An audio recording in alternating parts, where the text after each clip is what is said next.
So Master Wong, we get a lot of comments coming in, to talk about traditional Wing Chun versus, boxing, MMA and all that sort of thing. What's your sort of view on how, traditional Wing Chun could deal with like boxing? Because obviously it's a lot more fixed, isn't it? That's right. On to the traditional Wing Chun side, it all depends. Okay, if you're doing traditional Wing Chun, meaning traditional, certain things have to do in certain way, or you're doing free little bit style of Wing Chun fit into this 21st century to make the Wing Chun work. Okay, well you see a lot of obviously people out there doing standard drills, don't they? But they're always doing it in a straight line kind of punch, dealing with that kind of thing. What happens to their training when somebody breaks out of that and then comes in with more dynamic punching? This is all depend on your way of thinking and how you think and the way of you expressing when you're training.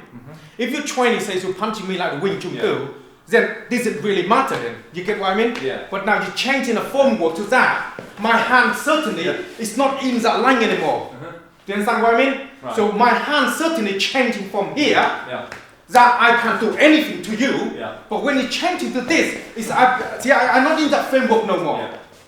You understand what I mean? My footwork start to changing because I haven't got my fixed foot anymore. If I come forward, that's right. Nowhere to go. Yeah. So it's a problem. It's a big problem why people training on certain things, and then when you come in to doing somebody in real life that don't do Wing Chun on you, you have big problem. So when you say obviously, Wing Chun can deal with most things, but it all comes down to how you apply it in the real time.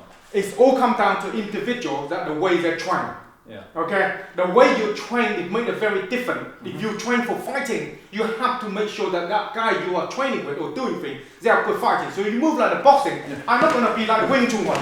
But my feet is gonna be the same here. You understand what I mean? So I'm gonna be like here, and then be the same. I can move exactly the same, and my hand like this. Instead of I'm gonna be like this, and then see, now you're folding, I got a problem here. Yeah.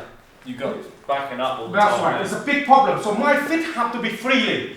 Okay? And then when I contact on you, so when you attack, when I contact on you, then I don't need to be free. So you're back into I back into my Wing Chun principle. So this all depends on to the person why they're trying and how they're using it. So really mentally they've got to be aware that they're not going to just fight against Wing Chun. They've got to be able to think, if that happens, I'm going to have to move like this. Right. Keep aware all the time, not just get sort of static in one sort of frame of mind. That's it. That is the big problem. Is a lot of them, 99% of them training is Wing Chun against Wing Chun.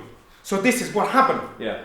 But when you break out from that, do you really able to break quickly from something to something different? Yeah. So if you're 95% of the time in here, then you will be 5% doing other stuff. Then you can have a problem. When you come across that, you're going to be, what do I do? That's right. Yeah. So this is why you train the way you're using, and you're using the way you train. Yeah. Okay. Don't train on something when you come to using and you cannot use it. You can train on something you don't use to practice the drill or the movement, but this doesn't mean that when they come out from that, something happens, you go back to that particular movement again and try to play like that. Yeah. So realistically, it's good you can train in traditional ways, you can do all the drills, but you've got to be realistic with yourself what you're going to use it for. That's right. If it's purely a hobby and you enjoy doing the drills with other people, but if you're going to use it for fighting then against any opponent, then you've got to be on it mentally. Mindset have to fit properly that this is what they're going to use it for, and this is how I train like that. Okay. No. Otherwise you have a problem. Oh, that's good. Does that answer the question for you? Yeah, no, I think it's covered it quite well. And this is very, very important.